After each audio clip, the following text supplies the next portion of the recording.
and then we'll get going. So thanks for joining us, everyone. And thank you, Jamie, as well. So I hope Pax got you all right and everything. And obviously you might have seen that the next tasting went on sale this morning, so we can talk about that at the end. But in case anyone hadn't seen this and they want to get on there, jump on there. For those of you who might be joining us for the first time, welcome to Digital Drams. My name's Luke from the W Club.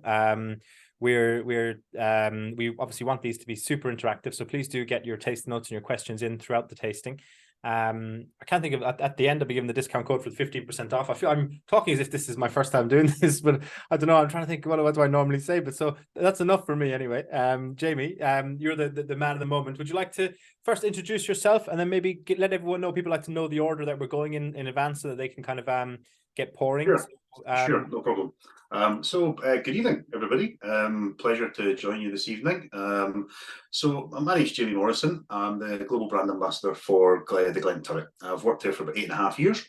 I love what I do, wouldn't change it for the world. Why would I, really? So tonight I've got the pleasure of talking to you, and as Luke quite rightly said, let's make it interactive, let's make it very sort of low pressure, let's just have fun, enjoy ourselves. And we're going to go through 5 drams, if I can count correctly. And we're going to start with Triple Wood, and then we're going to go to 7-year-old.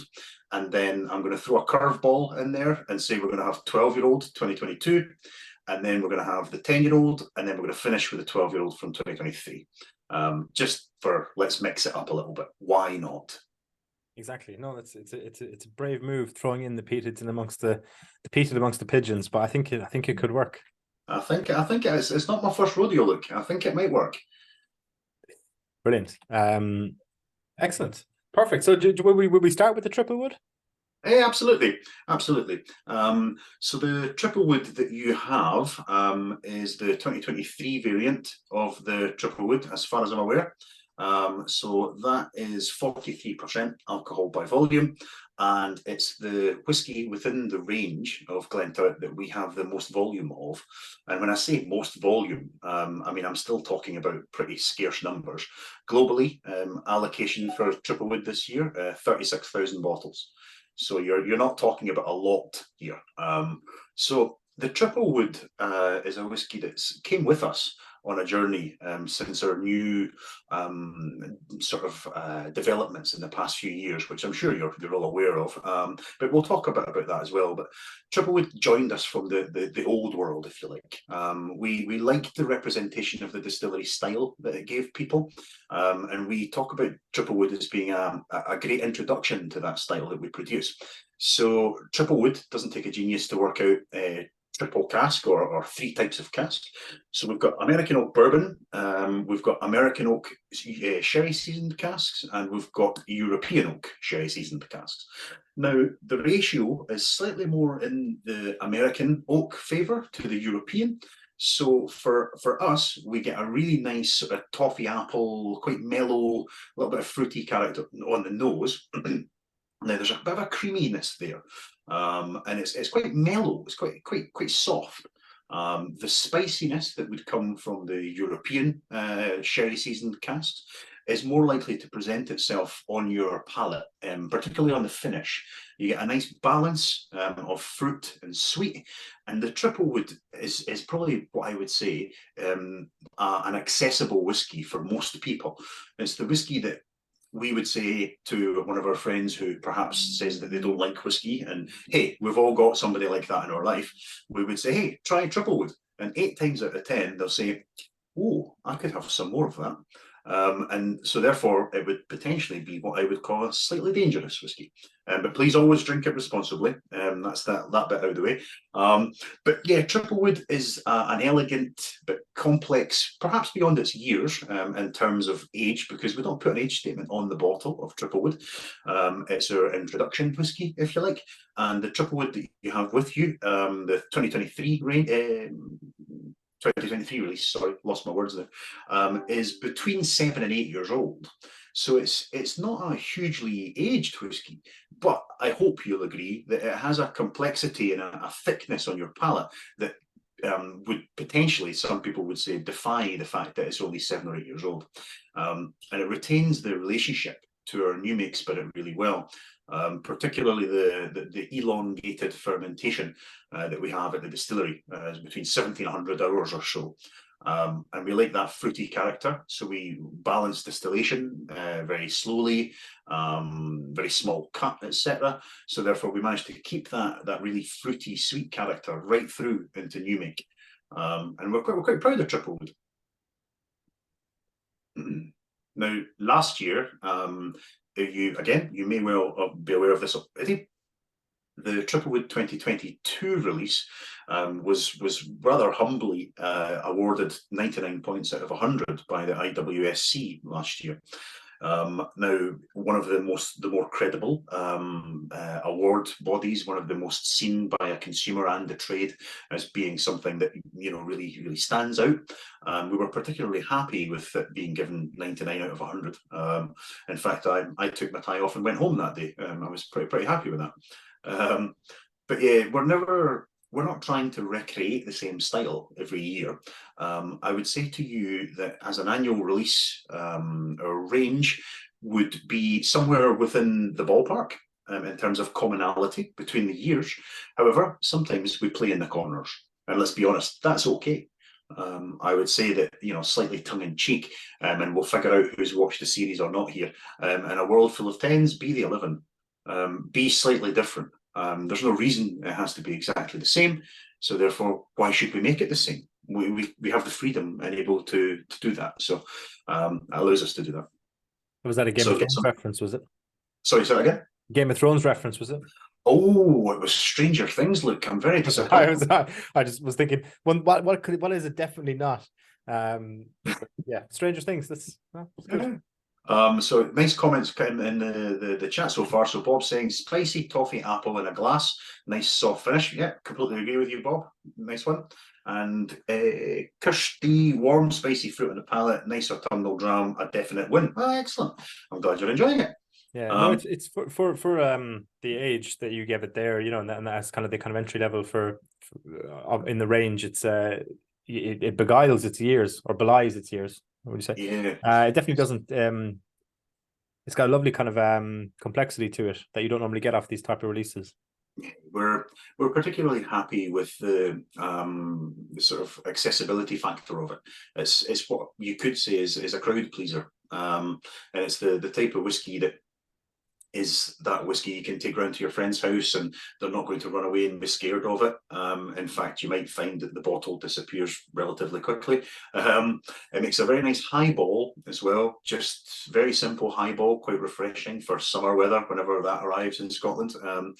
But yeah, Triple Wood is that whiskey that kind of introduces that style of the distillery. Now, if it's all right with you, I'm going to take you through a little bit of the production at the distillery, whilst we kind of sip away on the Triple Wood. Just keep me right, Luke, because I tend to go away on tangents quite a lot. So just give me a shout if I'm going too far off the old tangent, all right? No problem. So once I figure out how to change the background, because I did it a minute ago and now it's... Sorry, folks, I'm just trying to figure that out. This is a new machine to me, so I'm just trying to look at how to do that again. I did it a minute ago, but I forgot. You were doing it for me, yeah, before you went live. I was, yeah, I was. So I did it. professional and seamless, and now you've... I know. Yeah, it's a story. It's a story of my life. While you're looking for that, you mentioned came with you from the old world on that whiskey. Maybe for those at home, could you maybe explain what that meant? Yeah, absolutely. So apologies, I probably should have given some context for that. So as Glenturret Distillery, we are firmly established as the oldest working distillery in Scotland since 1763. So 260 years this year. So we're looking fairly well for our age. That youth-defying properties of whiskey clearly works. But we were part of the Edrington Group historically, since probably late 90s, early 2000s. And we were bought over by two individual people in the end of 2018 into 2019. And those two individual people, one of them is Hans-Jörg Wyss, a Swiss-American philanthropic charity organizer. So he's very into oceanographic charity, sustainability. He owns and works from Halter Ranch in California, vineyard. And the other owner of the distillery is a man called Silvio Dens. And Silvio Dens is actually the majority shareholder in the French crystal company Lalique. So that is why we have a rather beautiful, oh, you can't see that, a rather beautiful bottle, completely custom designed for us by the French crystal company Lalique. So they took over the company in 2019 at the beginning of the year. And to be honest with you, we're incredibly lucky that they've taken over the distillery, because they've seen the Glenturret Distillery as a bit of a diamond in the rough, should we say, that had been perhaps not given the focus and attention that it perhaps should have in previous years. So therefore, they've taken the distillery and they've respected what's important to us in terms of the history, in terms of the heritage of the place. But they've also allowed us to do quite a bit of innovation at the distillery in terms of sustainability. And of course, we went down a path that none of us seen coming 5 years ago. We opened a restaurant in 2021. And 7 months later, we became the first distillery in the world that has a Michelin star. So we've been on quite the journey in the past few years, and I have to say it's nothing short of amazing what we've managed to humbly achieve in the past 3 years, and I'm incredibly lucky to be a part of that journey.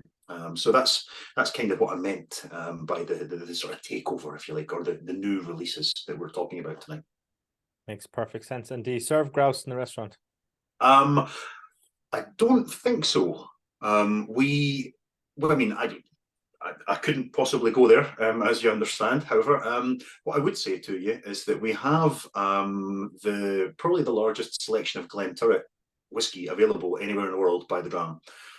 We bought back bottles from the late 60s upwards, and our whiskey maker, Bob Delgarno, of course, always has a couple of tricks up his sleeve. So he helps us out by giving us bottles that are not available to purchase. You can only buy them by the dram. So it's a pretty cool place to be. Marvellous. And Bob says he used to live in Angus, so visited Glenturret quite regularly. Lovely tours, especially the cat runs for the Glen and Turret. So, Bob, that's great. I'm glad you came to visit, and hopefully you enjoyed your time. What I would say is that Glen and Turret, the two mousers at the distillery, so without preaching to the converted, mouse wants to eat the barley, cat wants to eat the mouse. Circle of life. So Glen and Turret work full-time for the marketing team now, so they can be usually found in the marketing office somewhere, getting their pictures taken, and sadly they're not quite as good as their predecessor at catching mice, unfortunately. They're a little bit too, shall we say, lazy, but there we go. Fair enough. So, if I talk you through briefly some of our production innovation that's happened over the past couple of years, you'll see behind my head, just over here, well, the gentleman in the picture over here somewhere is Matthew. He's one of our process operators, and he's standing looking rather lovingly at our new mash tun. So, previously to 2022, we were the last hand-operated mash tun in Scotland, and that was lovely. It was a very nice traditional thing to see. However, it wasn't the probably most, we were using a lot of water, shall we say, to allow the production team to get through the mash by hand. So therefore, when the new ownership took over, and we brought in some advisors to look at our processes and see where we could perhaps become a little bit more sustainable, one of the driving factors was the mashing. So the only way we could do that was to replace the mash tun. So we were very happy that the board of directors agreed to invest the money to replace the mash tun, and the new mash tun is what you see directly behind me here. So we've changed that mash tun, and it's now a semi-Lauter mash tun, and we've doubled the throughput of the tonnage per mash. However, it's important to point out at this stage that putting more grain through the mash wasn't the driving factor in us changing that. The driving factor in it was to reduce our water usage. So we've managed to do that, and we're very happy with the results that are coming from the mash. Of course, spirit consistency and quality was of the utmost importance to us before we did it. So we mapped everything before we changed anything in the distillery. And the new mash tun is now 1.95 tons, and it's increased time efficiency, so it's a shorter period of time for the mash. But also, we've reduced the water usage per mash by over a third. So we've done incredibly well in terms of being able to say that, hey, we've tried our very best here to reduce the impact on the environment. And I think it's part of our whole ethos at the distillery that, you know, in 100 years' time, the current team that are there, we may not be there. It's unlikely.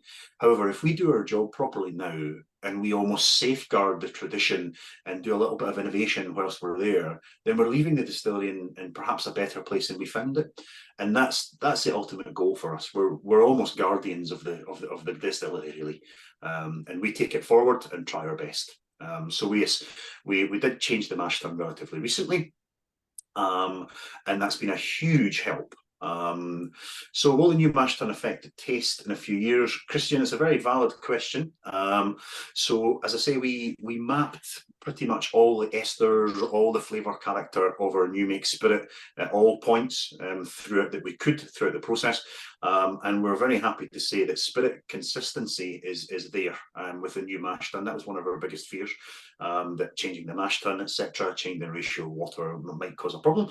However, the distillery team, I don't think they slept for 8 months or so whilst they were changing the mash tun. But yeah, we're very happy with it. Spirit consistency is as good as we're ever going to get. In terms of the previous mash to the new mash. And in consistency wise, at new make spirit stage, we're very happy with the results from the new mash tun. And is that a copper top to it? It's lacquered, Right. So it does. It has the appearance of copper. It's kind of lacquered on the top. It looks very shiny and lovely. Yeah, no, because I was thinking that would have been an expensive choice to go for. I believe, and again, don't quote me on the exact number, but I think overall we're looking at about £4.5 million of investment in the distillery in the past couple of years. Wow, that's a monster mash tun. That's you know, we're really happy that the owners see the benefit in doing that. So yeah, that's we changed the mash tun. Now, at the same time as changing the mash tun, by the way, how are we doing with triple wood? Has everybody still got some in the glass? We're okay. There's a lot of shaking of heads. A lot of shaking of heads. There. Okay, that's fine. That's fine. I will keep going. As I say, I do tend to talk quite a lot, so we'll keep going. And you're now going to join me. No, I meant shaking of heads is in there, as in they have none left. I think was the consensus. But okay, yeah, there you go. None left. Right, that's fine. That's fine. We come on to the 7. Yeah, absolutely. So we can go on talking about the 7. Currently, you join me in the tun room of the distillery. So we'll talk about that in a second. But first of all, we'll have a look at the 7-year-old peat smoke. So the 7-year-old peat smoke is a whisky that was first introduced last year, the 2022 release of whiskies. It was the first time it had appeared as part of the range.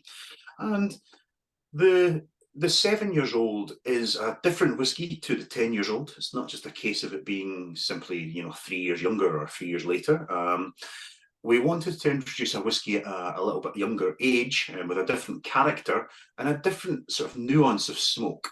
Now, you'll note, perhaps already, or this might be a surprise, but nowhere on our marketing, nowhere on our bottle, on our labelling, does it say peated.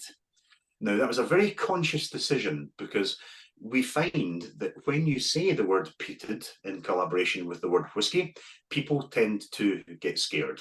And they say, oh, I don't like peated whiskey. I don't like it. It's not for me. Oh, okay. So Steph is pointing at Steph, or somebody's pointing at Steph. So yeah, Steph, I understand that it happens, right? So we were very aware that, again, I am not assuming that everybody is the same knowledge level. We're all different. But many of the consumers we encounter, they'll assume that a whiskey is a binary thing. So it's either peated or it's not. And that's something that we wanted to sort of do a little bit more deeper dive to try and perhaps talk a little bit more of an engaging chat about the fact that peat can be many, many things. It doesn't have to be just that sort of antiseptic hospital ward, TIC, TCP type stuff. And you're laughing, but I mean, I love that. So it's, you know, it swings and roundabouts. But we wanted to create something that was a little bit more representative of what we thought it meant by saying peat smoked. So the peat So what smoked you were saying, whiskey. it's you're a very progressive distillery, so you've made a non-binary whiskey, is that it? I mean, let's say yes. That's a curveball there. Look, you didn't tell me you were But going to say that. you said you don't think whiskey's binary, so I was Well, you led me down that path. I'm sorry, I wasn't. you know what I'm saying. That yeah. I mean, okay, I'll take it. I'll take it. I'm happy with it. I'll take it. So I mean, in terms of technical spec, the 7-year-old. Thanks for that, Kirsty. Yes, we have to use the proper pronouns these days. So the 7 years old is a mixed spirit. So it is peated Glenturret and unpeated Glenturret. So we're looking, when the barley comes into us at the distillery, it can be anything between, let's say, 80 and 100 mostly parts per million at barley stage, which is quite high. But by the time it goes through the distillation, obviously you lose some of that. And then by the time it goes through the maturation, you lose even more.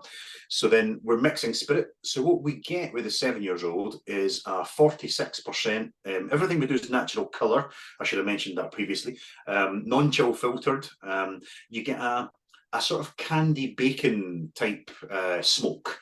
It's not in your face. It's more of the next door neighbour might be having a barbecue and you get a waft of it through your door.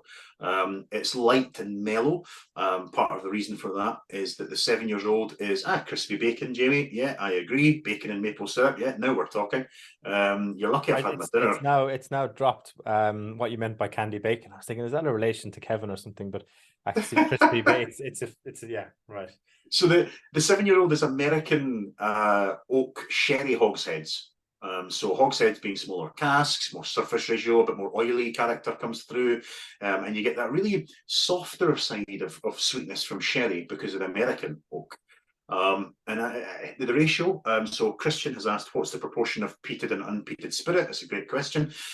So Christian, with this one, we're looking about 60-40, I'm led to believe. So 60% peated, 40% unpeated.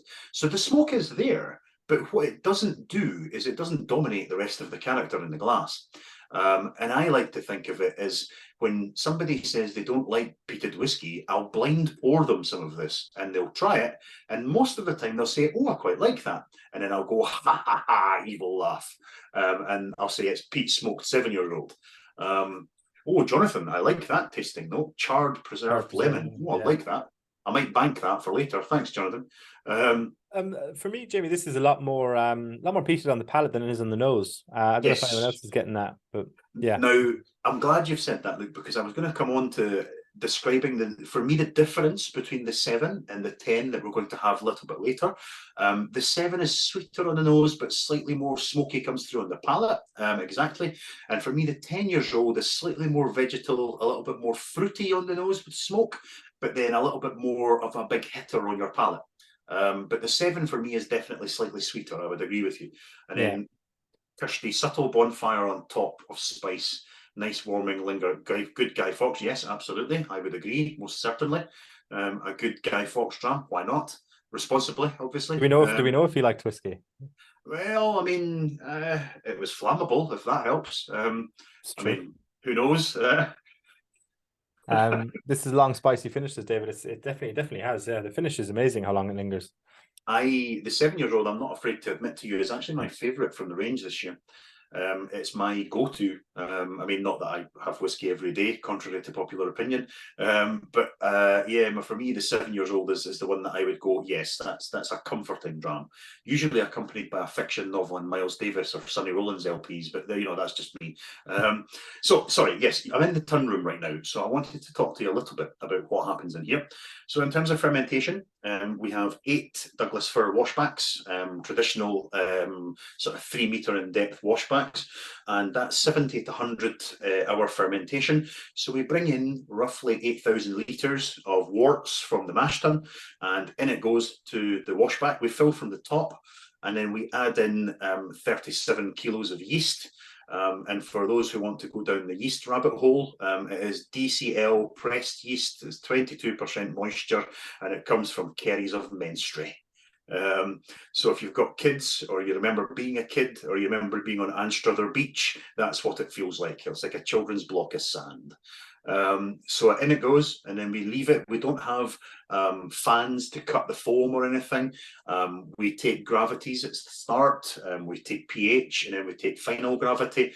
And after that 70 to 100 hours, we've now got wash, which is around 10.5% ABV. So it's quite strong. High volume of liquid, lots of yeast, 10.5% roughly.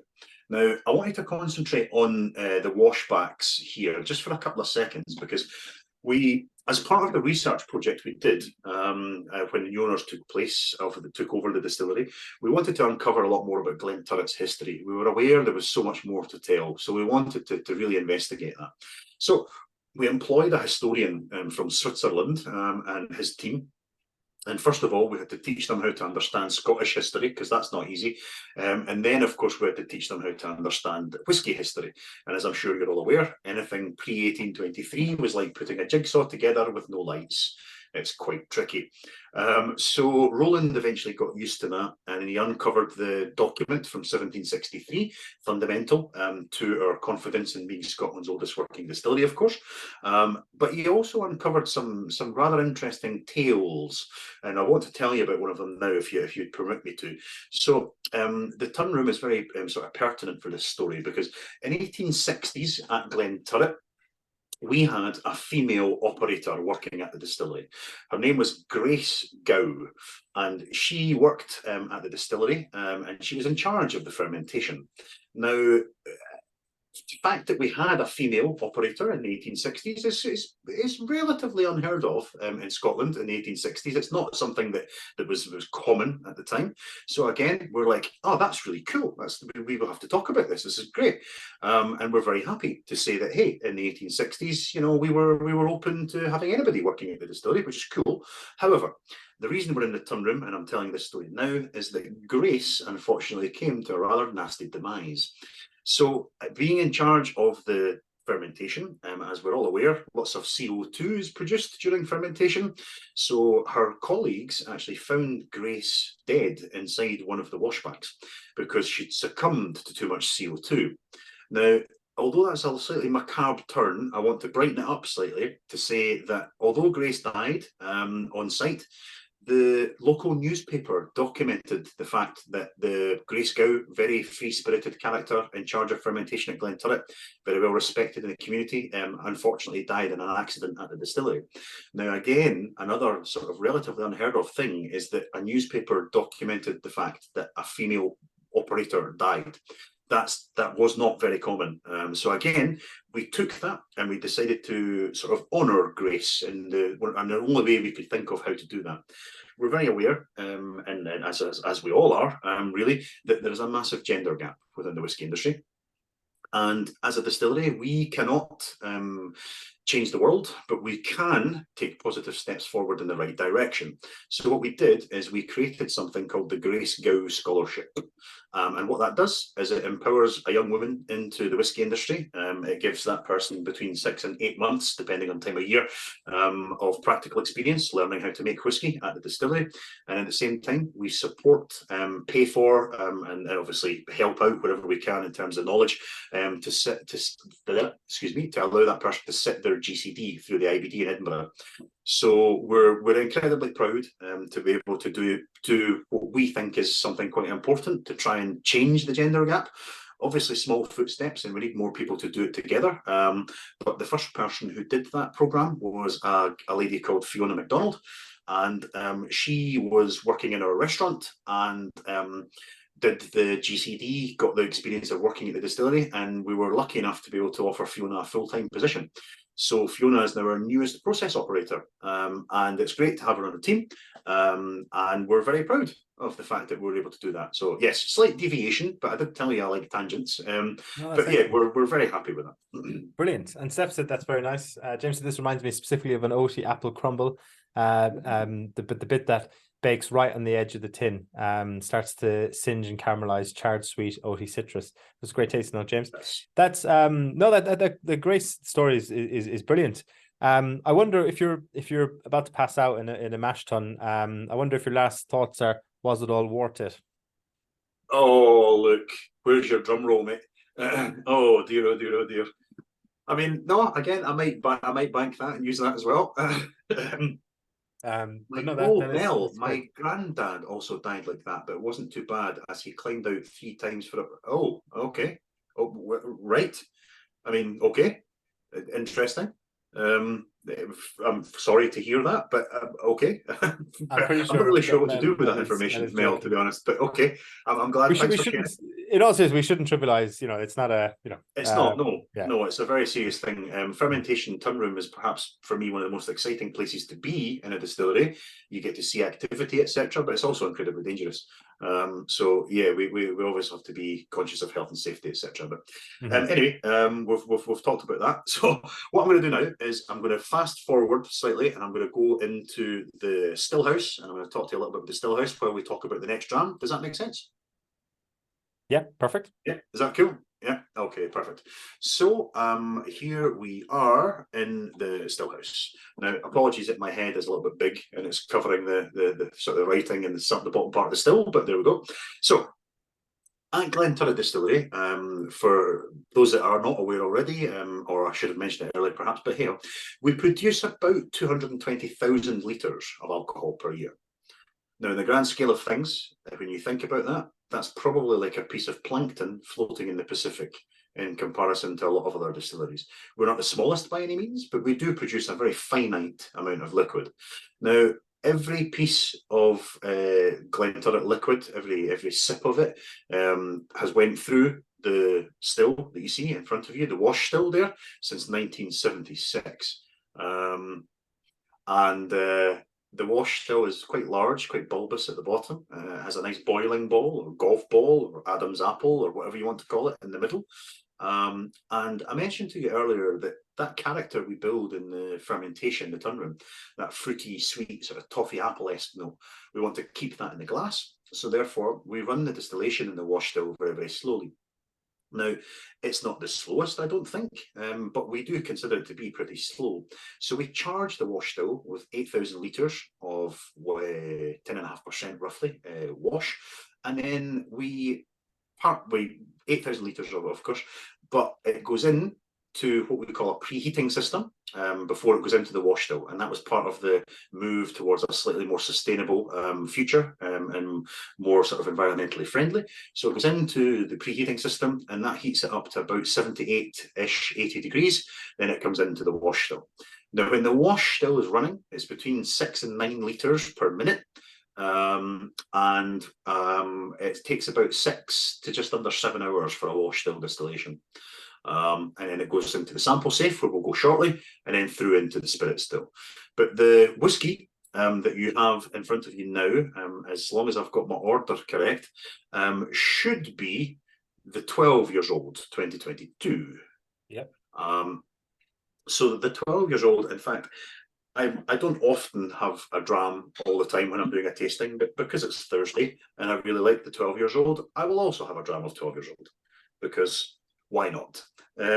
So the 12 years old 2022 release, again, natural colour, non-chill filtered, is 46% ABV. And first of all, if you look at the colour of it, it's a wonderfully rich, deep colour, a natural colour, of course, we're very proud of that. And the 12 years old is American and European sherry maturation.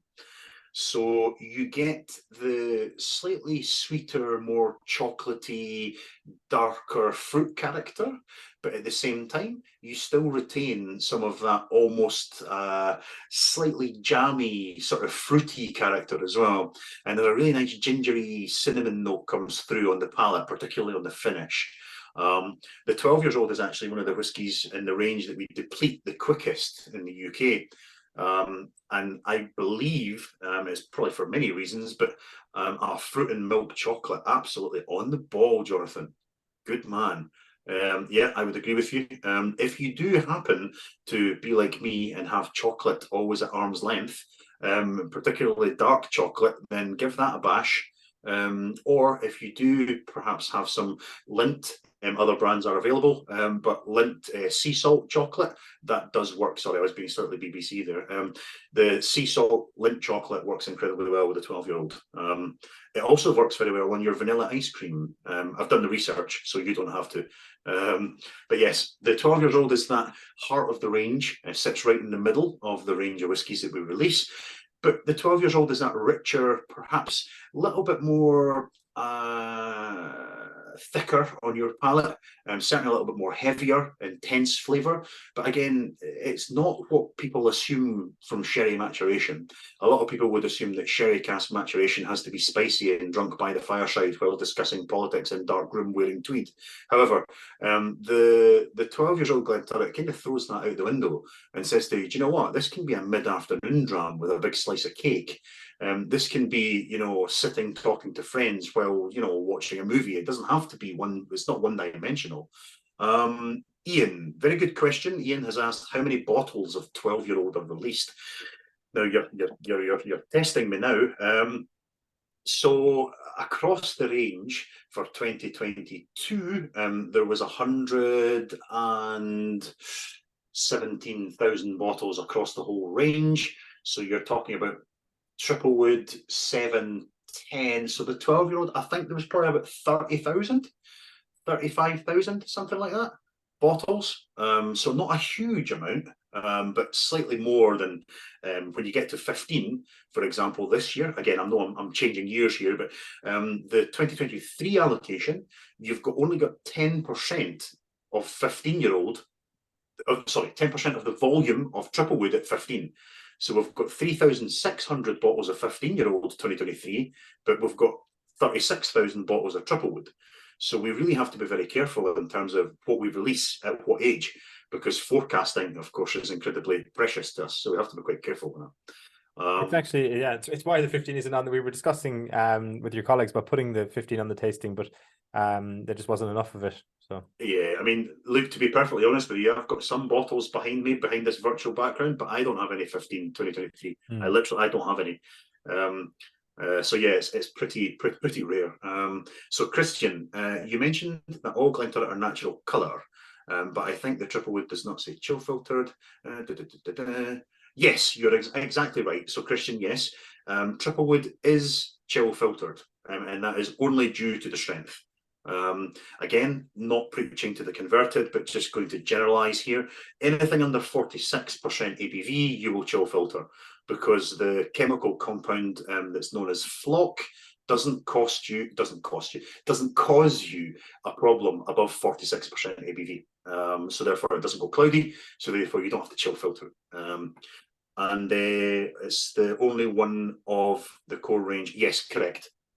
You're absolutely right, Christian. It's the only one that's chill filtered. Roger, lots of raisins. Yeah, absolutely. When I was a kid, I had a mild addiction to those chocolate raisins that you used to get in Woolworths. Remember Woolworths confectionery? wow. So I don't know if that means we would have got on or not got on, because it was the last sweet I wanted in the world. That's okay. That means that we can be pals, Luke, because I'll eat all the raisins. Yeah, you can have all the chocolate raisins. I'll have all the absolutely. And Jonathan, probably good with Christmas cake and a slab of cheese. Yes, absolutely.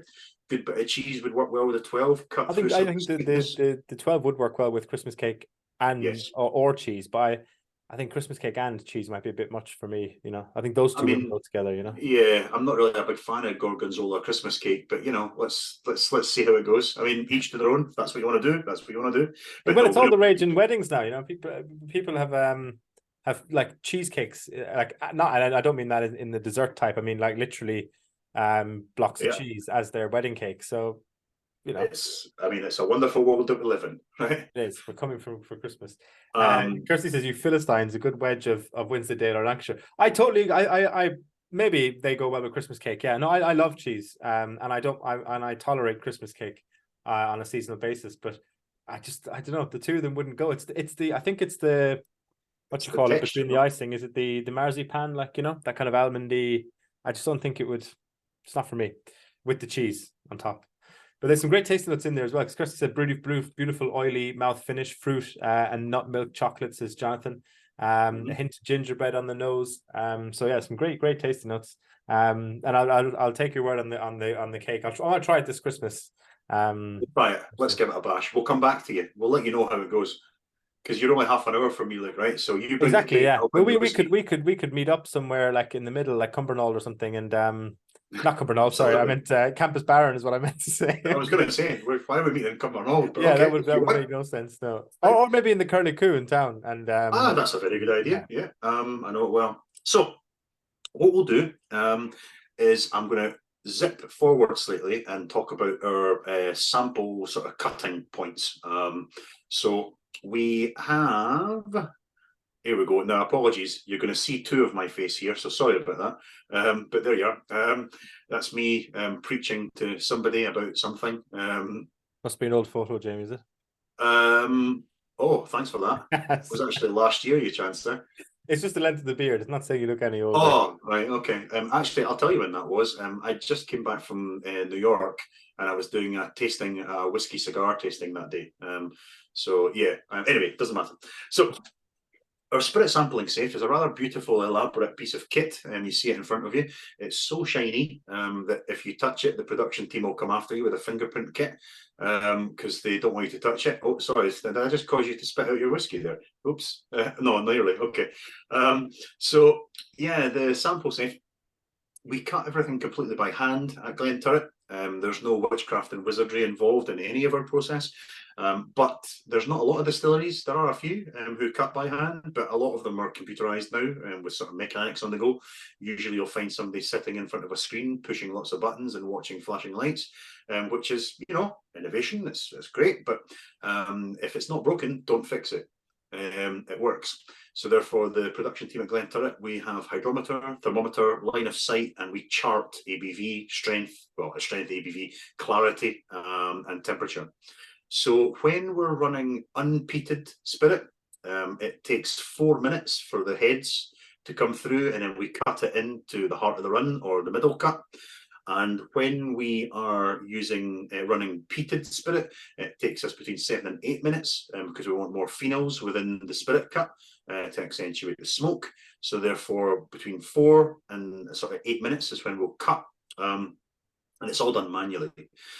It's probably the last piece of the distillery process that you'd get to do, because if the production team get it wrong within 15 seconds, the whiskey maker is going to come looking for you, because when he sees that at sensory analysis stage, notice a difference. And arguably, recently I've got a little bit more into analysing you make spirit and playing around with stuff, so you can notice the difference when it's been a changed cut point from a sensory analysis stage. It does take a while, you really have to concentrate, but you can see a difference. So yeah, our spirit sample safe is my favourite part of the distillery. I would have my lunch there if I could get away with it. And you stand in front of the spirit sample safe for some time, and you breathe in that wonderful spirit, and you become really nice and happy. But yeah, the spirit sample safe is a really cool part of the distillery. And just down to my sort of right on the image that you see is where the cats live. And they're the only creatures I know that have 24-hour-a-day access to the distillery.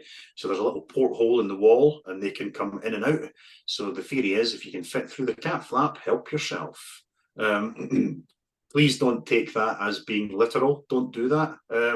But yeah, it's a theory. So let's have a look at this chat. Kind of like a Black Forest Gatto, but of cherry. Yeah, dark fruits, Sean, I agree. Finley, nose is like a warm hug from a cinnamon scent. Whoa, now we're, how eloquent. From a cinnamon scented teddy bear. I mean, I don't know what kind of teddy bears you're buying, Finley, but I want one. Sounds like something Harold would sell. Palate is like a roller coaster ride through a fruit-filled. Okay, wow. You should really be writing tasting notes for a living, Finley. I'm not sure if that's what you do or not, but they're very eloquent. I'll give you a little tip. So the 2022 tasting notes that are on the bottle, I don't know if any of you have got a bottle of the 22 in front of you or you've seen it, but I was lucky enough last year to get my tasting notes on the bottle, which was quite cool. I was working in the sample room with the whiskey maker a couple of days, 2-3 days a week at that point, and I came in and I was advised that today I'm writing the tasting notes. And I went, sorry, what? what? But I scribbled something down, and arguably, I was very nervous about it. When you're handing a whiskey maker who has been in the industry longer than you've been on the planet your tasting notes, I was a little bit nervous. And Bob looked at the whiskey tasting notes that I gave him, and he looked back at me, and he looked at the notes, and he looked at me, and he went, "Yeah, we'll put that in the bottle." And I, okay.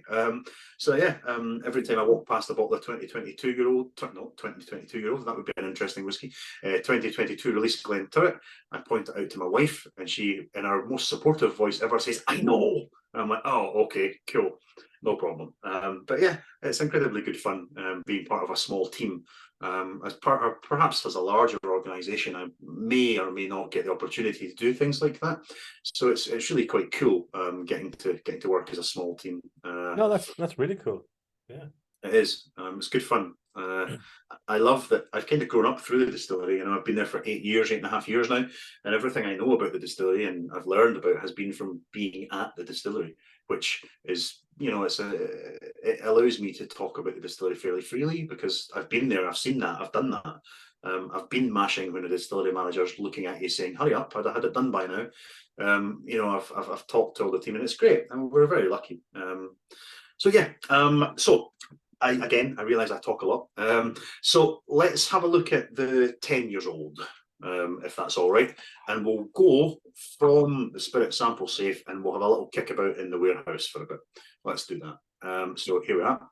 So yeah, it's interesting that my head is much, much smaller than the cask. True to life, of course. So you find me here in one of 6 bonded warehouses that we have at Glenturret. So they're all dunnage style traditional warehouses, maximum 3 high in terms of racking or racks or rails, if you like. And we have an average of about between 6 and probably 800 to 1,000 casks in each one. So relatively small.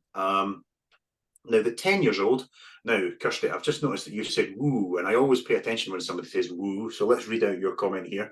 You were so right, less nose than the 7, but wow, what I hit on the palate. So earlier on, we were talking about the difference between the 7 years old and the 10 years old, and I think that's what Kirsty's referring to. So the 10 years old is, again, a mixed spirit, so slightly higher ratio of peated to unpeated this time. And the 10 years old is 48.4% ABV this year. Again, non-chill filtered, natural colour. And the 10 years old is, for me, and I'm not advocating this every time, but if you do perhaps go out for a long walk with the dog at this time of year, the 10 years old is my dog walking whiskey. So again, I'm not saying I do it every time I walk the dog. Drink responsibly. However, the 10 years old gives me everything I want from a whiskey because it's smoky, but it's fruity. It's warming, but it's not too intense. It's got a bit of sweetness, but it doesn't dominate the rest of the character again.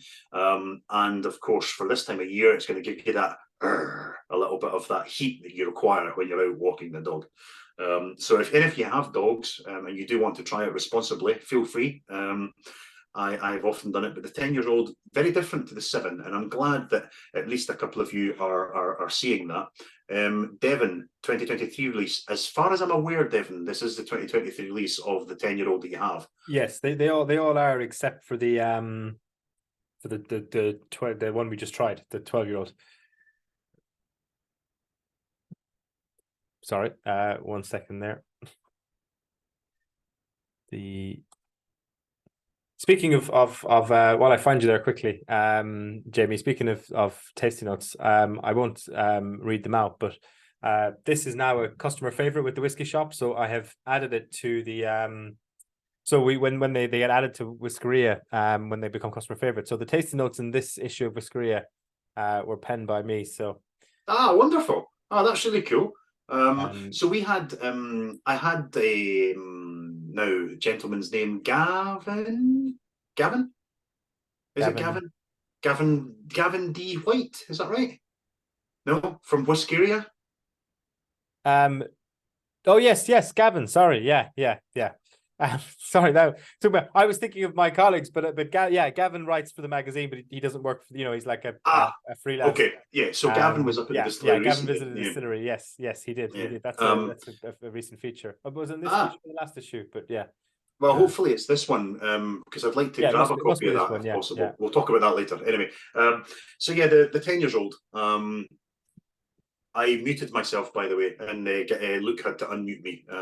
That was what that was for. 10-year-old is excellent. Thank you, Roger. We're very happy with it. We like that there's two concurrent arms of the range growing simultaneously. So we now have two peat smoked variants and 5 to 6 other variants, depending on where you are. So yeah, I quite like that. We only began producing peated spirit through the distillery again in 2009. So that's relatively recent, but of course, again, doesn't take a mathematician to work out that in theory we now have 14-year-old peated stock. So let's see what the future holds for it. Because we are a small, versatile distillery, I would say usually what we look at, or how I describe it anyway, is if we want to give as many variables as we can to the whiskey maker, so that for in the future, he can say, actually, we'll use some of this, we'll use a little bit of that, we'll use a little bit of this, we'll use a little bit of that. So, when you think about it, we've got peated spirit, we've got unpeated spirit, we can keep them separate, we can cask them differently, or we can mix them together, we can also cask that differently. So it gives us lots more variables, and that's a cool thing to be part of, obviously, as I'm sure you're aware, wine cask has exploded in terms of whiskey popularity in the past few years. So we have to have a little bit of everything in our warehouse so that in the future we can pull out some interesting stock and say, hey, let's try this, let's have a little bit of that. And it makes for I believe, will be a very bright future for the distillery. Sean has said, not normally a massive fan of peated, but actually quite like this one. Wonderful. Job done. That's good, Sean. I'm very glad.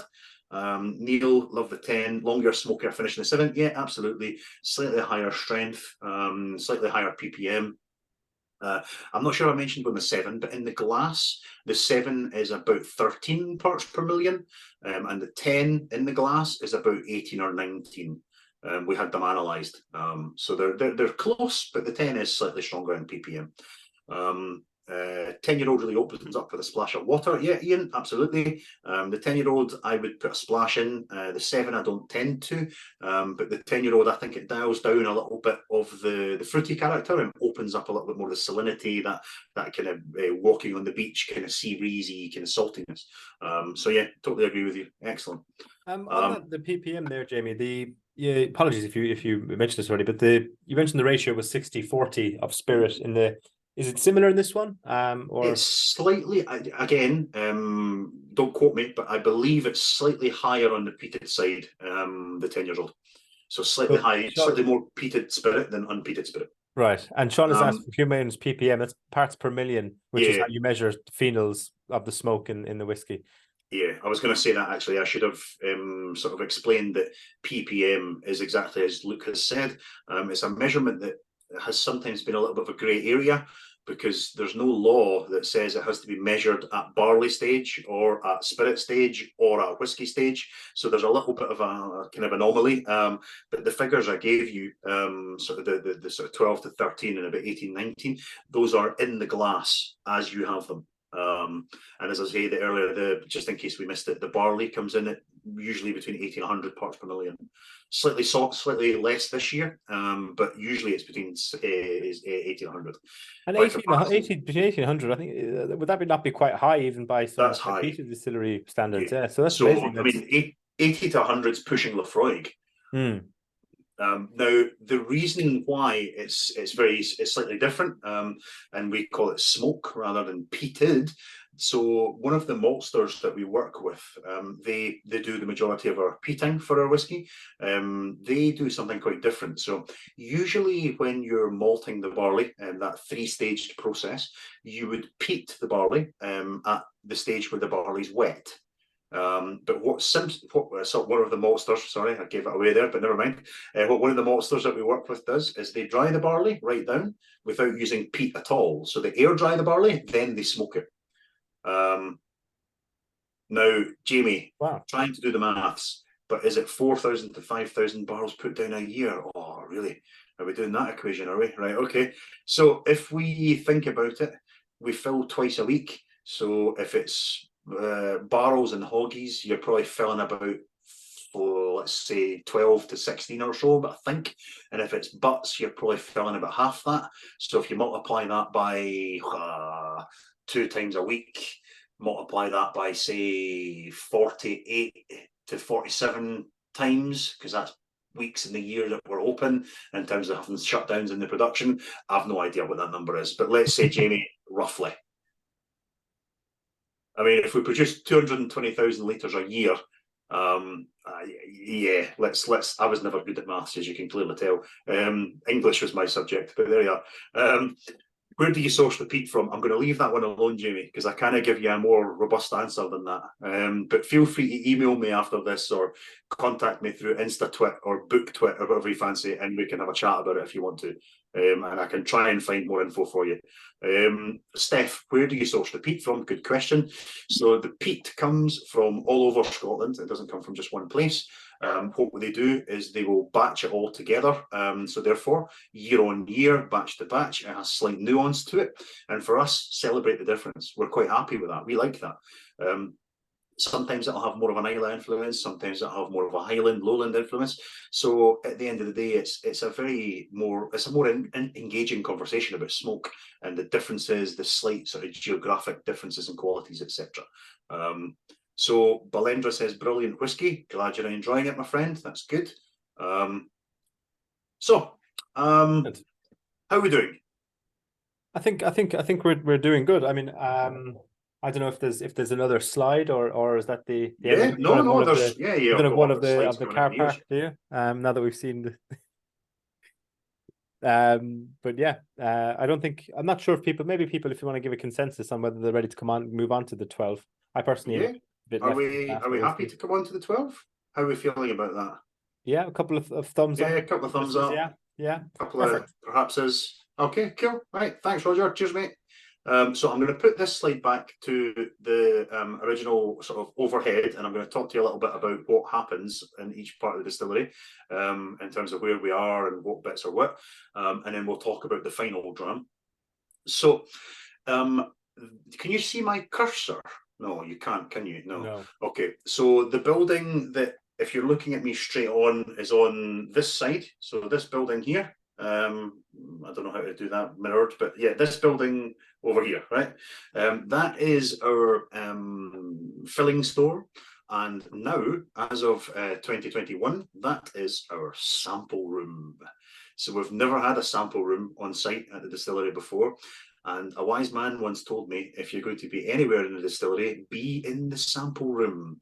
So I'm very lucky to occasionally get access into the sample room to work with the whiskey maker. And we have a library of new make, we have a library of all the vattings, and it's incredibly good fun to be able to be involved in watching the vattings come together of the range every year, being part of the group of people who look at the ABVs and make decisions on ABV. Ultimately, we're trying to create the best representation we can based on what we have available to us and based on what we think you're looking for, in terms of age, in terms of quality, flavour profile. And that's a cool thing to be involved in. We can change that every year. And you know, not a lot of places do the same. So that's quite a refreshing outlook on how to produce whiskey on an annual basis. Christian, other than the investment, have there been any significant changes under new ownership that will show in spirit or range over the next few years? Well, isn't that an interesting question?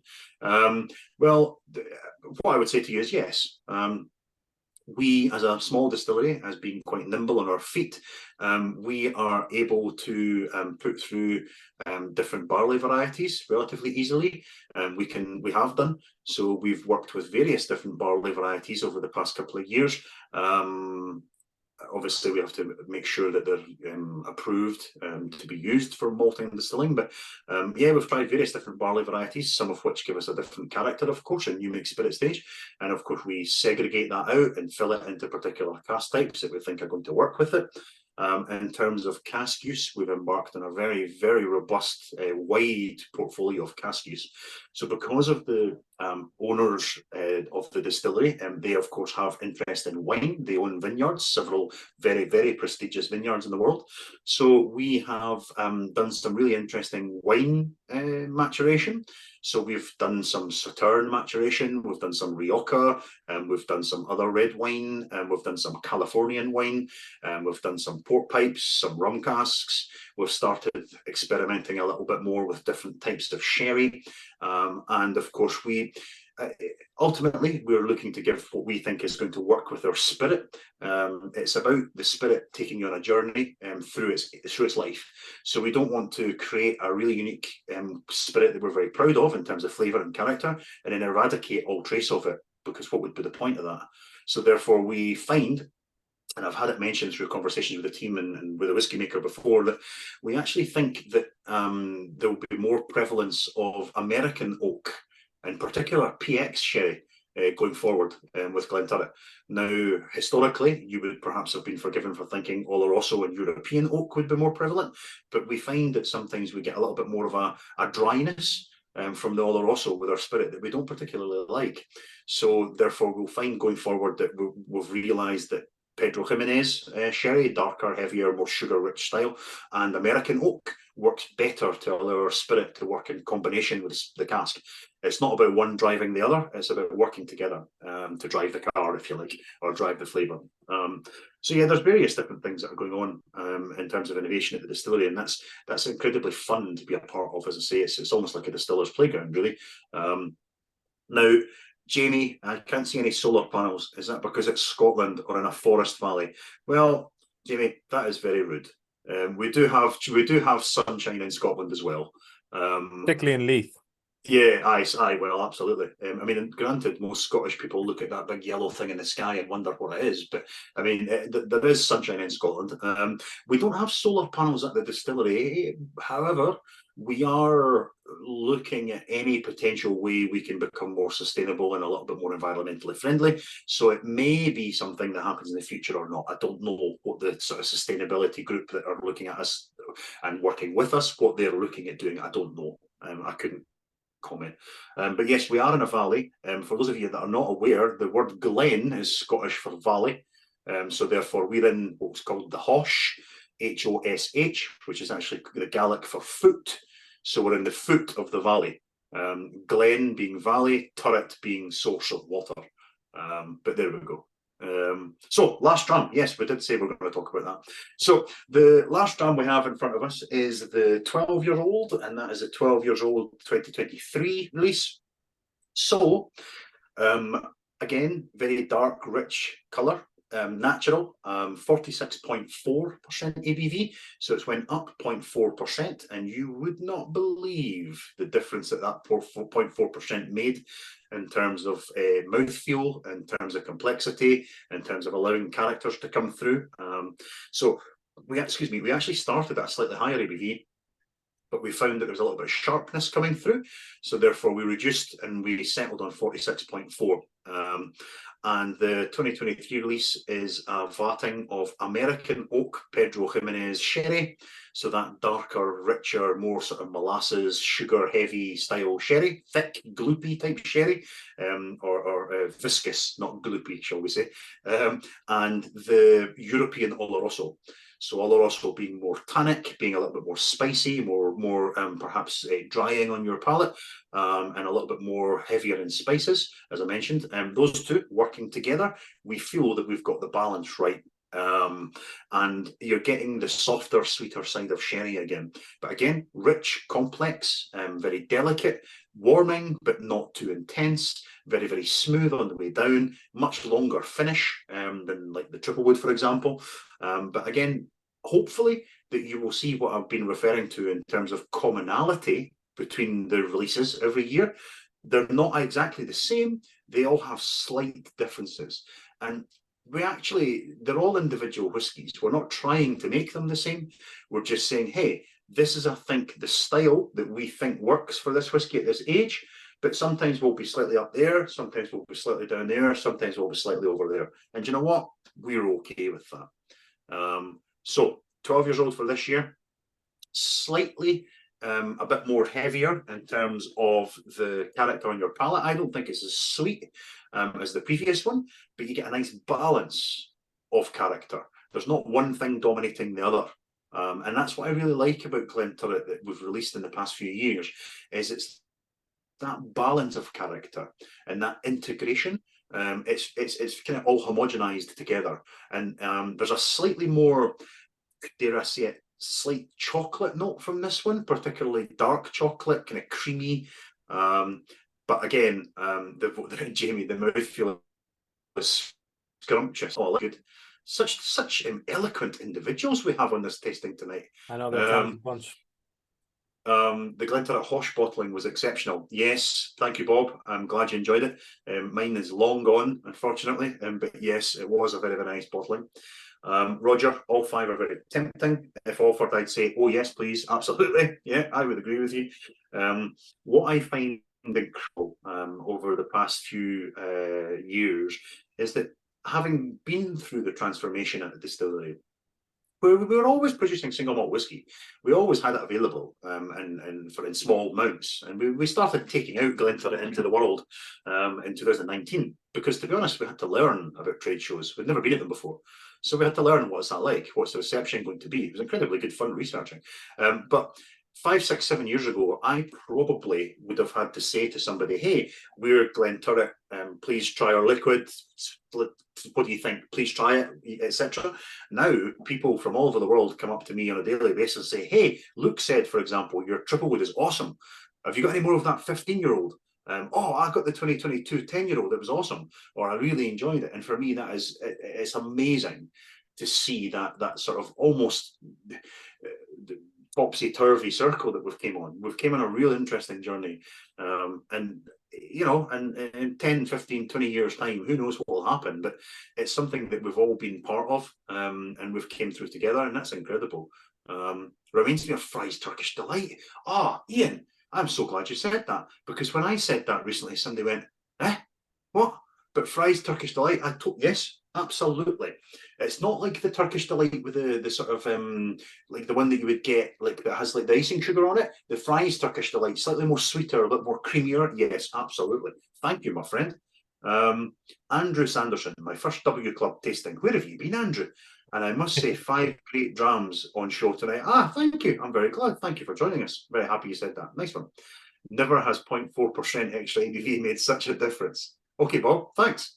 I'm glad you agree. Great tasting, thank you. Peat is my favourite. Excellent. I mean, we hope that there's a whiskey in there for everybody, and everybody finds something within the range of whiskies that we produce that suits their palate, and suits the occasion that they want to drink it with. Luke, WS16GT. So that is the discount code that will get everyone 15% off their whiskies, Jamie. So that was me. Cool. So WS16GT, I put it in the chat. Someone has actually mentioned to me directly on the thing, this 12-year-old 2023 is not on the website at the moment. Working to get that sorted. It's unfortunately it's outside of my control. I'm not the guy who does that, but hopefully we'll get it up soon. Those discount codes, we had a couple of questions about this recently, so I think I hadn't said it on recent tastings. So they're valid for 2 weeks from the date of the tasting. So, but in the case that we can't get that 12-year-old 2023 back up in that time, or up in that time, then I'll extend it just for that bottle. All of you W Club members, Jamie, check this out. If you're a W Club member, you get free shipping on the website on any product.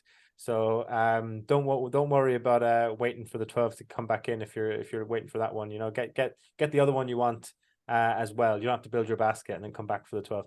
Yeah, the 12 2022 was on there yesterday. It is now sold out. I'm actually not sure if there's any more of that even available, but we'll find out. I don't know if you know, Jamie. Look at that shiny thing over there. I mean, I know when I was talking to your colleagues about getting this tasting set up, we were debating whether or not we would have the two of them because of the amount of stock that was in the allocation, and we decided at the time that there was enough. That was obviously a couple of months ago, so I'll have to find out if there's more of that to go online. So apologies if there's we can have a wee sort of chat about that at some point. I think I'm not sure if there is or not. Again, I can try and find out, but at this moment in time, I wouldn't be able to give you a definitive. Hopefully, there will be some. Hopefully, we'll get that sorted. Apologies about that, folks, but the other three are on there, and they're great.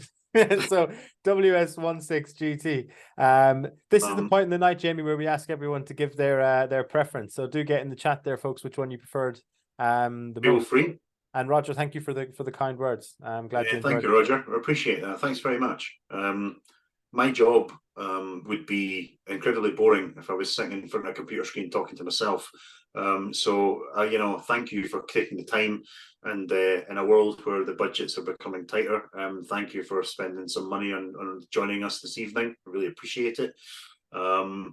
It's been fun to have you along. And as I say, we're an incredibly friendly team. If you've not been at the distillery yet, we would love to see you there. Please feel free to come along and visit us. You can come and do anything from spending an hour at the distillery and doing a tour and having a dram to spending a whole day with somebody like me, which is either positive or negative for you, depends on which way you look at it. But yeah, we're incredibly proud of our place that we work in, and we want people to come along and almost become part of the family as well. So I'm seeing lots of comments coming through, so I'm going to try and I'm not going to. I'll top them up quickly in my head, but in the meantime, Jamie, if you want to tell us how difficult it is to get a table in that Michelin star restaurant. The restaurant bookings open up about 2 months in advance, as far as I'm aware. It's potentially slightly easier to get a lunch booking than it would be to get a dinner booking. But we always occasionally have some slots sporadically that will become free for whatever reason. So your best bet is either, if you can't book it online for a particular date, give us a call, because there might be something, and I'm not promising at all in any shape or form, because our events team will crucify me. But give us a call and we might be able to help you out in some shape or form. But yeah, it's the restaurant has. Sorry. You're not saying that they should get onto you on the Insta Twit or whatever you were saying. Well, I was going to finish with that, Luke. Thanks for that, mate. But please, if you are of the Insta Twit sort of world, we have at the Glenturret, at Drink Glenturret, for all brand sort of related activities.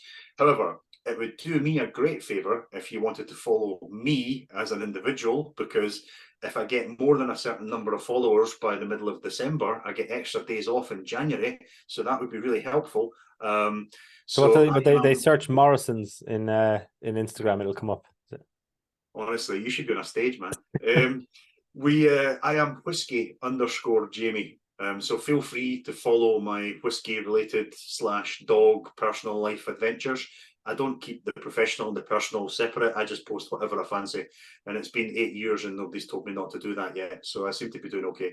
But yeah, again, I mean, generally, thank you so much for coming along. And if anybody has any particular questions you want to cover, feel free.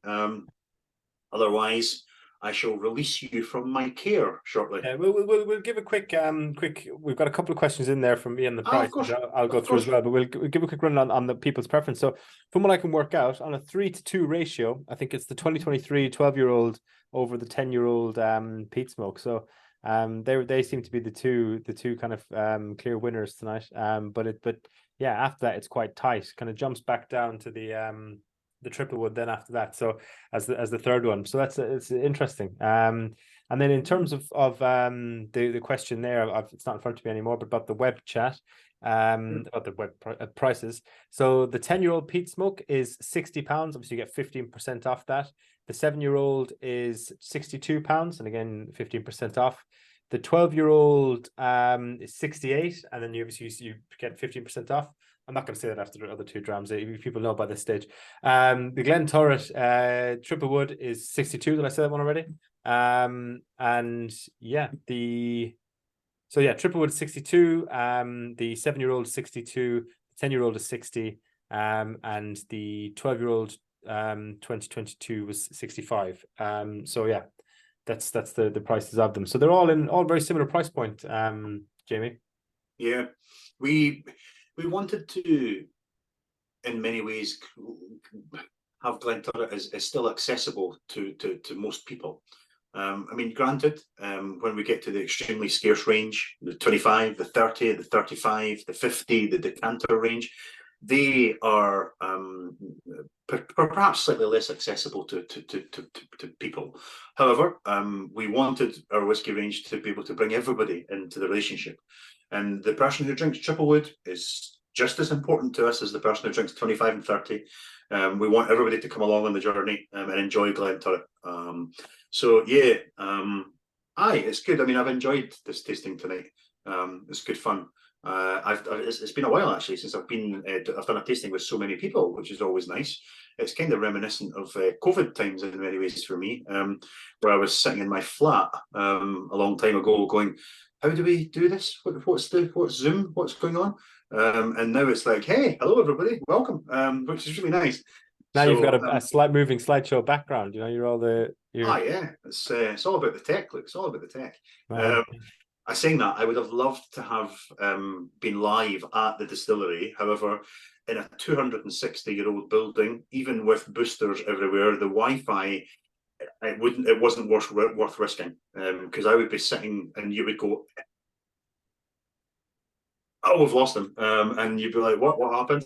So I figured it was probably equally as good to just have some backgrounds on the go and chat to you. But yeah, we've got some really nice comments. I really appreciate them. Thank you. I mean, I love what I do. I wouldn't change it. I mean, you make friends very quickly when you're traveling with a suitcase full of whiskey. It's great fun, and I'm incredibly lucky to be able to do what I do with a company that allow me the freedom to do it. So yeah, if you come to the distillery, the chances are you will see me and my colleagues there. We don't work in a satellite office somewhere in deepest, darkest, wherever. We actually work at the distillery. I've driven this road past the distillery for 8 years, and every time I drive past, I get what can only be described as the feels, because stuff has happened here. Significant events have gone on, and that's a great thing, and it's such a cool place to call our office. But yeah, I don't see any particular sort of questions unless you've picked some up, Luke, that I've missed. No, I think we're good with it. So thank you very much, Jamie, for joining us. It's been a really good tasting. Genuinely one of our best, I think, in terms of chat and the various whiskies. You say that to all the guys. Well, you'll have to watch back the recordings and find out. But everyone, thank you very much for joining us. And as I say, the next tasting went on sale this morning or this afternoon. So that's with Balblair. Nice. So if you want to see if Balblair is any good compared to Glenturret, join us next week. So brilliant. Thanks very much. Hey, we're all flying the flag for the same industry. Exactly. No, yeah, that was only a bit of banter. Brilliant. Cheers. Thanks again, Jamie. And no problem. Take care of yourself, everybody. See you at the distillery someday. Try and behave yourselves. See you later.